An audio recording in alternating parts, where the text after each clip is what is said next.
The Match Ball. Hello there, welcome to the show. It's brought to you with Levi Solicitors. There is a 10% discount on your legal fees at levisolicitors.co.uk/the square ball. Leeds United 0, Arsenal 1. Dan here, along with Michael Normanton and Moscow White as well, Daniel Chapman. I don't even know where to start with that. I'm all at sea here, emotions all over the place. We've had power cuts, delays, red cards that weren't red cards, penalty misses, VAR interventions. Talk to me. Let's never again say that the Premier League is boring. There was some football today. We can say that. I thought that was a really good game. That was a massive improvement, wasn't it, versus the Villa game that we were forced to sit through, and the Everton game. Yeah, and it was fun. It was up there, if not a very good result.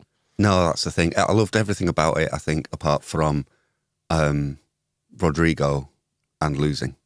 Yeah, I can even live with Pat Bamford missing the penalty because it was only about an inch wide, and also you knew he wasn't going to just smack it, so he's going to do something.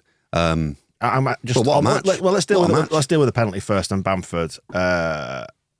What were your the XG for a penalty is like about 2/3, isn't it? 0.66 or about 0.7, something like that. I don't think it matters. It's a penalty, so it should go in. Yeah, I had my mental XG for that was about 0.1, something like that. I just had no confidence that was going in. I don't know why. Bless his poor little cotton socks.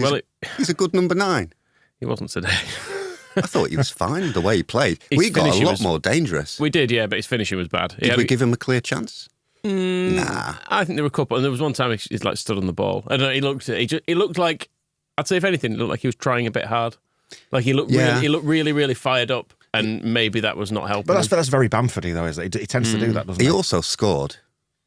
His first one shouldn't have been ruled out. Shouldn't it? No, that was absolutely ridiculous. The foul that's been given against him is like, and I'd completely forgotten about it until just now because of everything that's happened before and since. He, and I think it's Gabriel again, he's been, the goal's been ruled out because apparently he has pushed Gabriel in the back.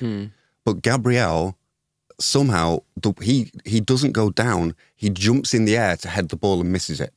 And I don't think those two things are compatible. If you've been pushed in the back by the striker, you're not jumping in the air to head a ball clear and missing it, and then Bamford slots in. That finish didn't have a problem with it. It's really, really an absolute I kind of assumed that was probably the right decision. No.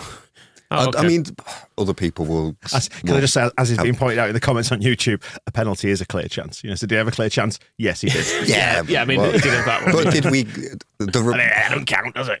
I mean, given, we didn't set up, we didn't roll the ball across and give him just, slot that past the goalkeeper. He had the penalty. He had the one that he scored, and then lots of other ones were kind of very scrambling about, because we do that thing of just, rushing into the box, very narrow, lots of players there.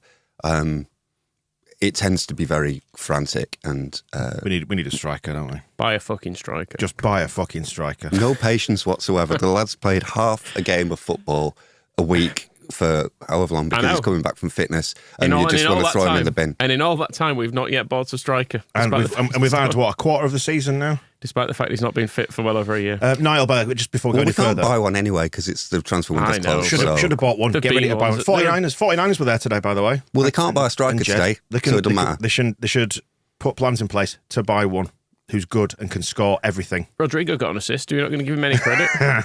Just before we do go any further, I just need to say we are streaming this live on YouTube for our TSB Plus members, one of which is Niall, who said, are we going to stop whining about the ball in play time now after it took 37 minutes just to take a throw in, which I enjoyed. Hey, there we go.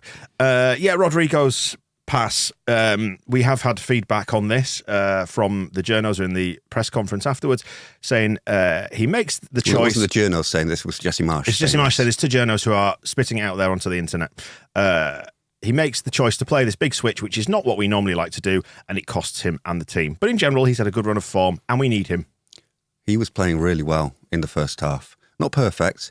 There was one moment where he played a beautiful ball to put Aronson away, but then he stood on the halfway line and watched him, and we would have scored if there'd been a number 9 in the box or a player running from halfway, having played that pass to get into the box. But it wasn't the only really good thing that he did, and I was thinking, what a nice half hour of football this has been from Rodrigo. If he plays like this all the time, this is really good. And it's interesting how when he goes to number 9, he plays as a 10. As a better 10. It's really annoying. That's exactly what I was saying during the game. But you couldn't really say he'd had a bad half or he'd done anything wrong. He'd done lots of things that were nice. But then that, just honestly.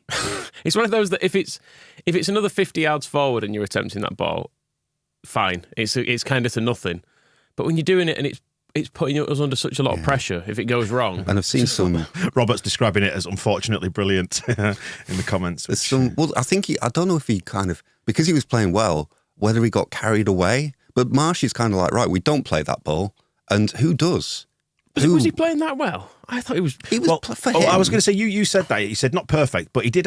he's really enigmatic, isn't he? I think that's... If you're going to drill down into it, he's enigmatic in that he does some really brilliant stuff sometimes, but then there are other times you think, why are you so slow? Why aren't you doing things better? But then he shows a brilliant bit of vision as well. He's confusing as a footballer. I think he's probably very good, but he's just not quite good enough. Yeah. If that makes sense. And he got himself into a groove, I think, and then his next thought is, I am Neymar, and I can play this cross-field pass. And the thing, I've seen some criticism like Struijk should have won the header and Meslier shouldn't be caught as near ball. Nobody on that football field knew Rodrigo was going to do that. And I think that's one of the other reasons why it was such a stupid thing to do, is because you had then 21 other players going like, what? And it's a matter of reactions, and it was Struijk trying to get his head round. It's like, why's that coming here? The thing is, if it had gone 20 or 30 yards further forward, though, Moscow, it would have been no danger whatsoever, would it? It just happened to go exactly where you didn't want it to go. It doesn't even need...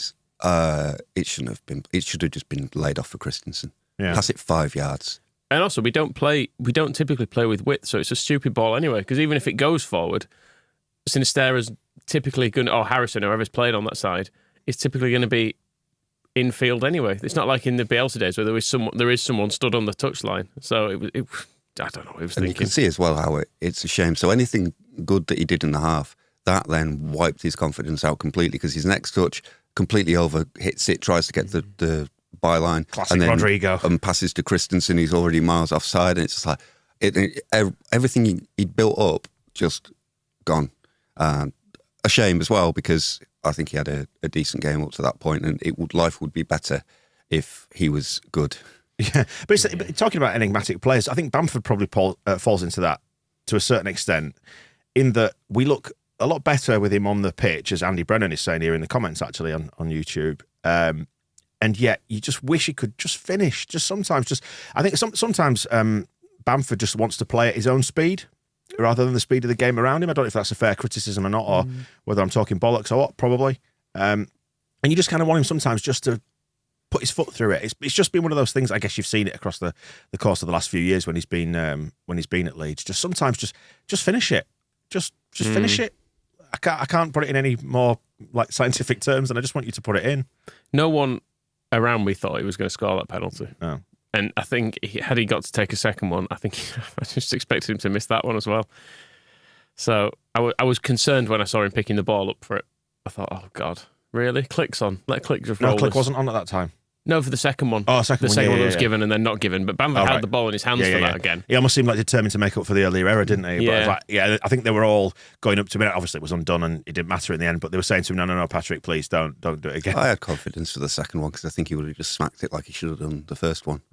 Well, that was how I thought he would miss the first one, actually. I thought he would hit it too hard. Hit it straight down the middle and either over the bar or at the goalkeeper. Have you seen a replay of the miss, of the penalty miss? No, I was right behind it. It was close. It's the width, it's the post, and then it's an inch. Yeah. So it needs to be an inch the other side, though, Moscow. And it's, I guess, I don't know if he's thinking about Ramsdale being a good keeper. The shot he had that hit Ramsdale in the bollocks was pretty good. We didn't test Ramsdale all that much, did we, for the amount of pressure we had? He didn't make all that many saves. We should have won, though. We should have won. We were all over him in that second half, and they dropped deeper and deeper. And in the end, 10 minutes to go, they settled for a draw, and he put on Rob Holding, didn't he? I don't think they settled for a draw, they won. I didn't mean that. I mean, they were settled for a draw. They were holding out. And they were sending the ball into the corners to slow it down. Yeah. You know what I mean? I know what you meant. We seem to be setting an incredibly high bar for a team that's 14th and hasn't won for ages. I thought we were playing a brand of football that is not my favourite brand, but it was a really exciting match. And given as well that I had to sit there for half an hour waiting for it to start, the next 90 minutes felt like just constantly Leeds being about to score. Yeah, it's frustrating that we didn't, but Bamford probably needs more than just like 2 hours of football to recover from 15 months to a year when he's barely been kicking a ball anywhere. So there's kind of, you got to give him a little bit of. I do team. give him plenty of leeway. I think this goes on. It goes on the board and the ownership. If you know that your striker's been out for a year, get another one. Isn't that just boring? It is, yeah. But what else are you left thinking of? I'm thinking I had a really nice afternoon at the football, watching like a really exciting game of football, and that was good. And the referee cost us the chance to score a penalty. But I would have liked us to have got at least a point. I would have liked us even more to have won it, and I would have liked somebody to have scored a goal in order to do that. But I mean, I also apply the same thing to, like, you look at Somerville in that situation late on, and he's just a kid with barely any Premier League minutes. So while I was kind of he's missed and kind of annoyed at that, you think, well, he's just a baby, and should have scored. Should have got it. Should have got it on target. And anyway. it was a long I'm way all for the off. project and the pathway and all that sort of stuff. I just want us to. It's frustrating. The thing is, just win. That's all I want. With that I've performance been a as a child whole- myself. But when you woke up this morning and all the previews going into this game, did anybody think we were going to win? Nope. Or play anywhere near as well as we played? No, not at all. It's been a good day, really. I thought we'd lose from that point I of view. thought we'd probably lose. But 4-1 just or because they something. exceeded certain expectations for some people doesn't necessarily mean we can't say that it would have been nice if somebody had scored rather than missed. That's Yeah, But then it's to the just legitimate immediately take it back frustrations. to the board and the summer and blah, blah, blah, the things that people say every single day of the week, there must be something else. yeah, The thing probably. is, if we play like that, I mean, I did love the game, I should say, by the way. I did love it, and I had a good time. I'm annoyed we've lost, Yeah. and I'm being a child about it. I want everything now. and oddly, I don't feel it won't keep me awake tonight, because I sort of can watch that and go, well, if we play like that every week, we'll actually be fine, won't we? Because If you do want a problem, is that we don't play like that against Palace Yeah. or Brentford. And the problem, if you do want a real negative, is like that we've probably exhausted ourselves, so we'll lose to Leicester because we don't need a Thursday night game after all that. And then that will give us the slope, like losing to Leicester will have everybody angry going into the Fulham match, so we'll lose that as well. And then we'll just have to sack Jesse Marsh, and then that's the end of it. Someone here with a Latin name. Are we more comfortable? Can't pronounce it. Bemoaning the predictability of Premier League footy and then focusing on the result only. No, absolutely. But, I've walked in here, the game finished, 20 minutes, half an hour ago, whatever. And I'm being spoiled. I'm being a spoiled child. I want better everything, because they were dead good and they're dead good players, and we played better than them today. And I just wish we had somebody in there who could have made it better for us and made me happier. We mentioned as well, like whether we tested Ramsdale enough. Meslier didn't have nothing to do. No. And the story of the second half, Arsenal on the ropes throughout. The only chance they had was right at the end when it was somebody versus Somerville. Yeah. But apart from that, they hardly got into our penalty area whatsoever. Which, given the form Arsenal have been in, and they are top of the league, as they were annoyingly singing. they won't win it, though. That's They're not good very point. good. Not on that showing, no. Yeah, I thought overall we coped really well with them defensively. I thought, because my fears, I know Saka did score, but it was kind of a weird Don't count. It was kind of a weird Shouldn't counter attack that we They gifted to needed him. Rodrigo to set it up for. Yeah, but I thought Strauch and Christensen did really well against Martinelli and Christensen Saka overall. worried me a bit because he was doing that thing. He was good against Zaha at Palace because he was on his toes all the time. And then in this game, Wasn't he? he just left him alone. Yeah. And he was starting a thing. I can't remember if it was Zaka, but when Arsenal attack, Christensen kind of goes inside and marks a midfielder who's coming in, and then nobody watches Martinelli. And I was trying to work out whether Aronson was supposed to be doing it because he had a great game today and was coming back and tackling Martinelli quite often. But sometimes they would just leave him. And there was one, Meslier got a good hand to a cross when Martinelli was just wandering in from the back post. And there was one other when Martinelli had a head start on Christensen, kind of ran in and squared it, and that created a chance for Arsenal. They had a few in the first half that way, but overall, and then in the second half, seeing Christensen as far forward as he was probably the furthest forward we've seen him, and that was pretty good. Yeah, I mean, with their wide players and Martinelli, I was watching them a little bit today because if you noticed how they were set up, and this is tactical talk right now. This is good for me. Okay. I'm really stretching my I look limits. forward to this abysmal analysis. Now, just going to say that their two wide players were both hugging the touchline, so Saka and Martinelli. So we're trying to split our defence as wide as possible. So I guess there was always going to be somebody left in space on one of the wings, if not both, if we are particularly narrow. But no, I thought we contained them very, very well. I thought Strauch did really well against Saka. Yeah, and in the middle, Jesus was really quiet. He did a bit of moaning, and that was about it. That was more or less his main contribution. That he went down a few Jesus times moaned and complained like fuck. Sounds like one of those slogans you see on the side of a church, the big banners. Martinelli, he's kind of annoying as well, isn't he? Yeah. What went on at the end when he was on your little telly? What was he pretending had happened to him at the end? I mean, we need to discuss Bamford. We're talking about pretending things have happened. What had happened was, because it was relatively close to where I was, Adams came steaming through to try and effectively hurdle a couple of players who were in a bit of a tangle, and it looked like he stood on his chest or whatever. He didn't really. He writhed around like he'd been impaled on a metal spike. Would you like to see him impaled on a metal spike? I'm not that bothered about him. I think he'd seen what had gone on in the penalty area and thought, it's just this sort of game. I mean, they do that a lot anyway, but it's just this sort of game. I'm now going to pretend I'm injured. Because so on the red card incident that we haven't discussed fully, the little teleview of that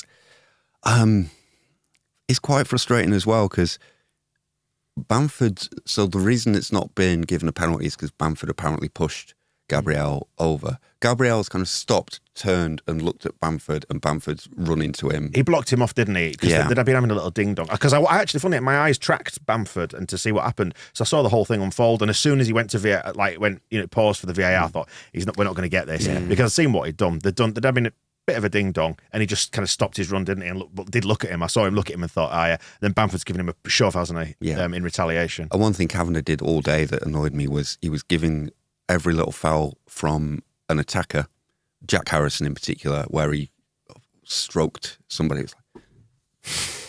And that was a free kick, apparently. That was quite arousing. I didn't expect that. But then and you didn't even feel it. And then defenders could just go clattering through your face and it's play on.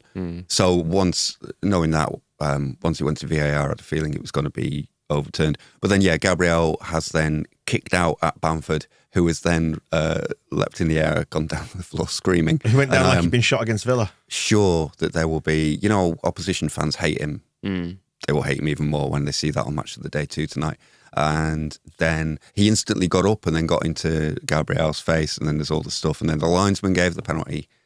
And then I still don't understand why, if you're not giving the penalty, it's still not why the red card didn't count, because he was sent off for doing exactly what he did, and he still did what he did. That confused me. Is it, when is violent conduct not violent conduct? If that's what it is, Or if the fact the ref watched the penalty meant he saw the red card again as well. He did see the red card again. I was watching it. And then he was like, They showed it over his shoulder, and I was going, stop the tape. I mean, stop the tape. But the way that VAR works, though, surely it should be, because it said on the screen, checking for possible attacker foul. So even if he has fouled him, and then they look at the red card separately, surely, no? Yeah. And maybe they just couldn't get the screen. Kicking out is generally red. I mean, I had a good view of that because it was right in front of where I sit, and it looked to me like he kicked him. Maybe it didn't. Somehow. It wasn't a huge amount of contact, but you always get a red card for attempted murder, Michael. Yeah. It could be the way that he's a fragile boy, is Bamford. He is. Had gone down, but it seems like the referees looked at it again and thought, that's not too bad. I mean, not that it made any difference, really, the red, because it was like 2 minutes to go on it or whatever. Justice. Yeah, there's a bit of...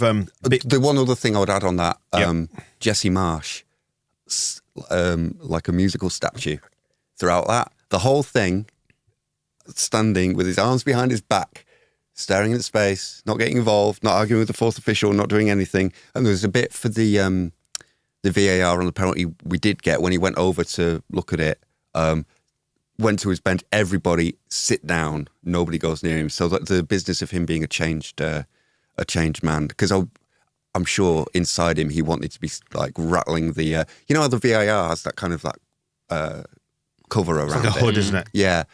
It's like blinkers. Grab Chris Kavanagh, shove his head in there and just rattle it around like that. And that's Jesse Marsh mentally, but he's just, look at the fonts on those sponsors. The first VAR, what the fuck if Arsenal had scored before they went to check that? And how long does it need somebody at Stockley Park, I know they've been at Power Cup, but we were back online, to go, he's caught that ball. It was a really, really, really obvious handball. They could have done it before Ramsdale kicked the ball again to restart it. And they could have just said, blatant things. And they could have said to the referee, hold it, don't let them play on because this will be really easy. But it would have been funny if they had scored and brought it back. Yeah, I just don't need that in my life. But then again, the speed at which you're asking that to happen, I think is possibly it's a bridge too far for those clowns. Well, yeah, clowns is the operative word. Anybody else would have had the common sense to just go, that's on ball, let's stop the match. You say Jesse's a changed man. Did you not see him celebrating at the end? Yes, he did, yeah. He was giving it a bit of... Give it the chest bumps and he was cheering and yeah. He was giving it some of that. I mean, to be fair... Back in his stone mosh and celebrating a defeat.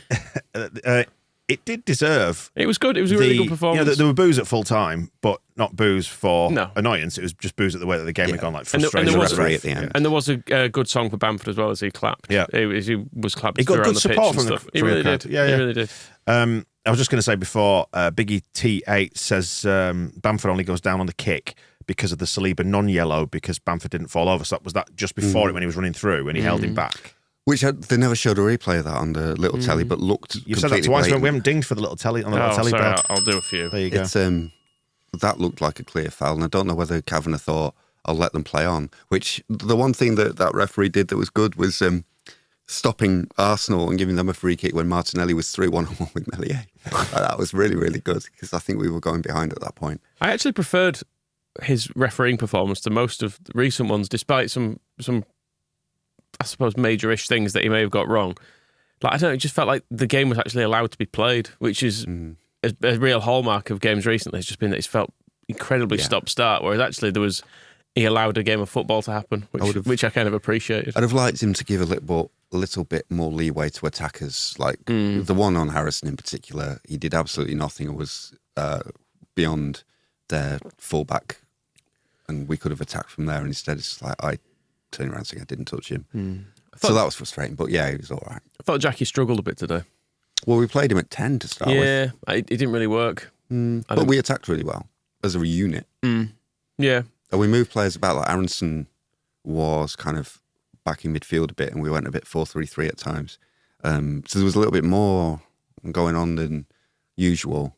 It's funny, and maybe it's like what we were saying about Rodrigo, when he's at a 10, doesn't really do as much. Jackie's at 10, doesn't really do as much. Maybe it's not really a team that... Because what does the 10 do is kind of watches these vertical balls go past him to the striker and then goes, right, I'll follow that. And then it goes the other way. It's like, oh, get back into midfield. And then, it's back up there again. So you are a bit back and forward. It's not like we don't use that player to... It's not like a Pablo Hernandez playmaking job. So whoever plays there does seem to fade out. So maybe we just don't play with the 10. It's possible. Isn't that what happens when Rodrigo drops in there?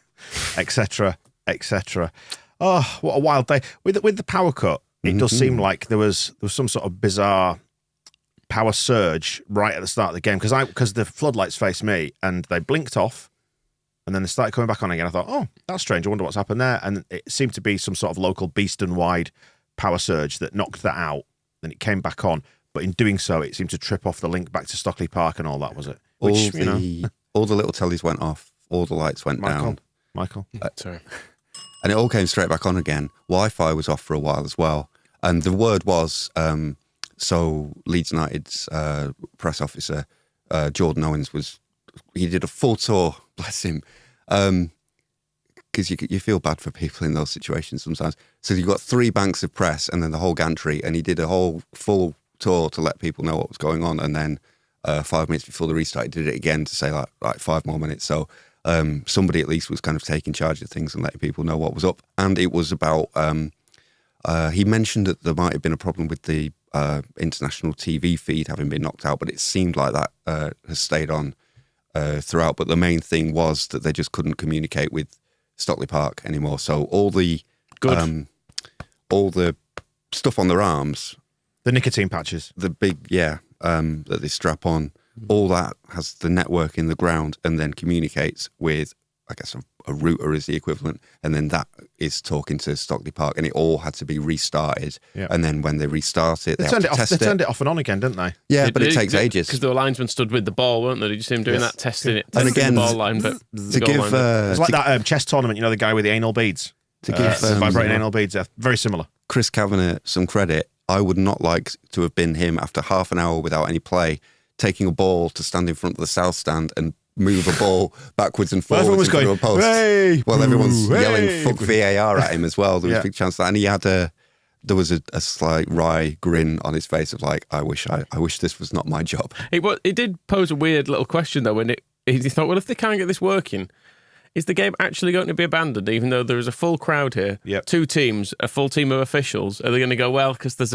some people can't look at it in a room. So it was Tierney as well on VAR. So we're just not going to have to do it. Just cut him out. Yeah. You can't play with us today. Cut him out of the loop, exactly, yeah. Jesse Marsh has said in the press conference that there was a point during the power cut where they discussed playing without VAR, but in the end, all systems were back online. I don't know. Maybe I don't know if there's a rule on it. Maybe if both managers agree, because you are kind of giving yourselves a competitive separation from the rest of the Premier League every single match. Yeah.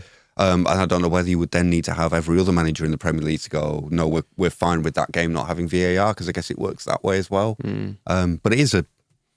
Joel quite rightly pointing out it's an FA conspiracy. Yeah, seems likely. Is Drake involved? Yeah, maybe so. Has he won his bet? Well, it's the El Clasico. He's got a massive. Just if you didn't see this, Drake, the pop star, is he a hip hopster? I believe so. Put on a massive bet to the tune of about 600 grand of Arsenal winning today and Barcelona into Real Madrid 3, Barcelona 1. So he's fucked himself. Get in. Good. Agent Rafinha, terrible for Barcelona again. So that's I don't know why I particularly want him to lose money, but because he bet against Leeds. I suppose I've done He that. deserves everything he can. I was going to say one of the many things you have in common with Drake. Yes, very, very much so. I'm looking forward to your duet with Rihanna. You a fan of Drake there, Michael? His favourite song? He's all the good ones. The one with that dance. That was the best one. The one he did with Rihanna. Do you like that one? Yeah, that's a good one too. It's funny, isn't it? Like, there was nothing bad today. Rodrigo, really. the penalty miss, the referee, red cards and stuff. Performance-wise. But we got a 90-minute performance, didn't we? Yeah, we did. It was all, Yeah, we were pretty much good from start to finish. Fuck all for it. Well, that's it, yeah. Never fall in love, children. At what minute did you think we are the most cursed football club on this planet? 1994. Yeah, I mean, when Bamford missed his pen. And there were a few other close calls as well, where the ball was just rattling about the box for a while, and you think... Why did it just drop and bounce in for once? Yeah, it just falls to someone. This is why I'm being a spoiled child about it. I just want everything to be better and perfect. It was, what was it? Sinistera had a good chance and he just shot when he could have just squared it. It was a really good example of what we're trying to do, actually. The ball broke to Sinistera on the left out of a bit of a surprise.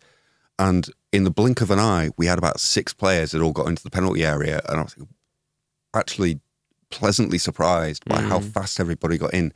And he cut onto his right and had a shot when he could have just... I think Aronson was absolutely free for it just to be rolled back. Somebody did roll back one back to Aronson at one point, and I think it was a good effort from memory. Yeah, Ramsdale saved one, didn't he, from Aronson? He had a good early shot where he kind of watched the gap open and decided to shoot at the near post and try to catch Ramsdale out, and he nearly did. Mark Rocker took one corner that was probably the best corner I've seen all season, so that was good. I wish he had a right foot. But if I was going to be hypercritical, I'd love to see Rocker not always having to get it onto his left foot all the time. See, Rocker often seems to want to play at his own pace as well. It's because he wants it on his left foot. In that side. And there are times when I start getting twitchy, I'll be like, in my seat going, pass it, and he's just very calm, very composed. And he's got that air of quality about him. I think it's more that he just wants it on his good foot. Yeah. I'm gonna turn out of here, I'm gonna get it onto my left foot, and I'm gonna let it off to somebody. The other frustration, I guess, is kind of with the closing, with stoppage time in the last few minutes, is because of the way we play so narrow and straight attacking, the outright refusal to just give the ball to Strike and put it down the line when Cooper or Meslier had it at the back was making me ache. I felt like there would be so many more options if we just give the ball a stroke and play from there. But instead it had to be like, no, we need to put it into midfield and try and get around the corner. And to be fair, when it did go into midfield, we were doing a lot of good stuff today that was kind of getting through and getting into dangerous places against Arsenal.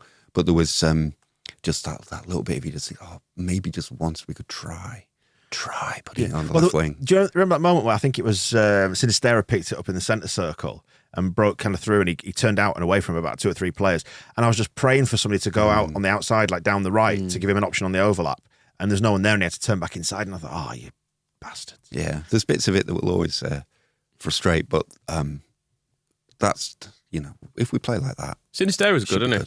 He is good. He is. Yeah, he's kind of good in his own kind of. I'll just do this. I'll turn out of trouble and I'll do what I want. Yeah, and he had that early shot, didn't he? Which I think probably went a couple of yards wide in the end. But we got a corner for it somehow. Yeah, but he just does. He's just very Good. He just takes the game by the scruff of the neck sometimes, and I think we sometimes lack a bit of that. Yeah, And it's what match winners do. Yeah, it's what Rafinha used to do for us, just being like, well, if no one else is going to score, I suppose Forget that guy. I'll have to try to Forget that guy. We've moved on. He's another one as well. How many games have we had from Sinistera this season? Yeah, 3. So there's. Although, did you see he very nearly there. replicated? It was in the exact same spot that he got sent off. He tried blocking a free kick, and I was like, it's the same fucking spot. Absolutely nothing. I can do only it hope again. he was like, because I've not been booked, I can do it. But I didn't. I didn't appreciate that. Although then Tyler Adams tried getting one of their players booked for blocking a free kick, and the referee wouldn't have it. He was saying no, the ball was I rolling. noticed that. He'd put his hand on the ball to stop it moving. It before he did it was rolling. It was just. I still think it's not fair. Yeah, but Sinistera trailed his leg though at one point as well, didn't he? He did that in the first half, and I think everyone around, no, stop it, get away, not again. We were just saying. Right, sorry, I was just doing research for the next bit of chit chat. So what's the next bit of chit chat? It's going to be actually. It's James in the comments on YouTube saying the tippy tappy interchanges look very nice when they work. They do. Yeah. They do. And we do play some really nice stuff in tight areas when it works. Yeah, and like between Aronson and Sinistera, for example, if they ever link up, they're both really good, and they can do that stuff. Simon's enjoying the hot take, by the way, saying Sinistera is good. Yeah. It's controversial. It's I know a lot of people are going to disagree with Proper it. neck but on the line stuff. Yeah, that, that's isn't it? what I'm going to say it. It's funny, isn't it? Like I feel I was all awash with emotion when I first sat down, but now we've sat and chatted for about half an hour on this and unpacked it all. I feel quite happy, even though we lost, which shouldn't go hand in hand with it. Who was our friend then that said about the tippy tappy stuff? That was James. I think the thing to take from that as well is to remember that. So 2 best performances, I guess, at Chelsea and then probably today against teams that technically came and attacked. But second half, Arsenal didn't really attack us, and we were up against massed ranks of defenders, much as we were against Crystal Palace and against Everton. The We games bloody play through them, Moscow. the games didn't would have we? been frustrating with much better players Yeah. technically, and we showed that it is possible for us to get through that and then not score. I think I'm happy with today because I don't feel like we need to throw the whole thing in the bin. Right. Which is It's a good summary, that, actually. which has partly been what I've been concerned about recently, is that you watch it and you think, is this actually any good? Is this ever going to work? Well, I mean, we can talk about, in due course, we can talk about Kinnear's programme notes, play for a chat for another day, because it did feel like a very, very mild but still noticeable shot across the bows, did that one. About XG today, 2.35 to 0.86. There you go. I haven't read Angus Kinnear's programme notes because I read the Square Ball magazine, which has its new issue. Don't have that in the building. Don't even care what he says. There's an excellent magazine here that is much cheaper. Let me read it out. Don't read it Blah, out. blah, blah, blah, blah, blah, blah. Not that good at Crystal Palace in the second half. Not good enough to win matches at this level. Blah, blah, Some blah. words you have to look up. Yeah. Whereas That's pretty, is that? this is and reads beautifully as well. So the whole thing's great. There's loads of stuff, by the way, I should say on the mag, there's loads of stuff about 97, 98 in there, isn't there? There is. In this episode. Yeah. And we're going to have a chat about that new show coming through the week. We're going to have a little natter about Alfie Haaland. Are we going to start off on? And his super sperm. We were so close to this having a Bowyer with a comeback. Well, he's not scored today Goal. so far. No, Finished player, isn't that what the kids Alfie's lad. Yeah, we'll do that. And we'll, a bit of a tweak to the format of propaganda coming up as well. That'll be on this coming week. Going to have a bit of a laugh at the internet, aren't we? There's always something to laugh at on the internet. Hopefully. I'm sure Arsenal fans will be a little bit upset about this. They'll be. Upset I'm sure winning? they'll be delighted with Bamford's behaviour. They were playing for a bloody draw for most of it. They'll be annoyed. They'll be annoyed they picked up that win, eh? Having played for the draw. Well, there you go. Then I think that wraps it up. We'll go away, digest, and see if there's anything worth revisiting this coming week. But it felt like, I'm the same as you, Michael. I think that was a really good summary. I hadn't thought about it like that. When you distill it down, it's a relief that we're not completely abysmal. However, the one thing to take from it is we need to do this more weeks, more often. And we need to do it against worse sides who will play differently and set up differently. Yeah, if we're sat here in a week's time and we have taken 0 points from Leicester and Fulham, we've knackered ourselves out. We've had our one good performance of the month, and all the players are exhausted. And so Thursday night is going to be Leicester. Have they won this season? Maybe one. They'll get their second win of the season. And then Fulham. Can Dan James play against us? No, he can't. That was my Dan James impression. He can't. Can I play against Leeds, please? Leeds abroad in the comments saying the one good takeaway for me is that there isn't a game we should be going into saying we don't have a chance. That's very true. Yeah, it is very true. And there was a fear about that, wasn't there, going into this game? We will beat Manchester City. Yeah, Boxing Day massacre. Excellent. We will wrap it up there then. More shows coming your way through the week, so check those out. And we're feeling all right. I suppose so. Yeah. Energised, electrified, and other power cut puns. And at least a good game of football happened. Yeah. I don't feel like I've not actually seen one of those at Ellen Road this season. You're right, Chelsea. yeah. So that was, Chelsea. oh yeah, there's that one. Fucking hell, Michael. Right, we'll wrap it up Apart there. from that, We'll if that was ages ago. Don't count. That was like last season. I was a younger man then. That was about 2 years ago. leave you on this thought. Perlo's Beard is asking in the comments. Bit mean, but let's do it because it's funny. Can Dan James play against anyone? Oh, bless him. Fair point. No shit. When he wins the World Cup, we'll find out. The Match Ball.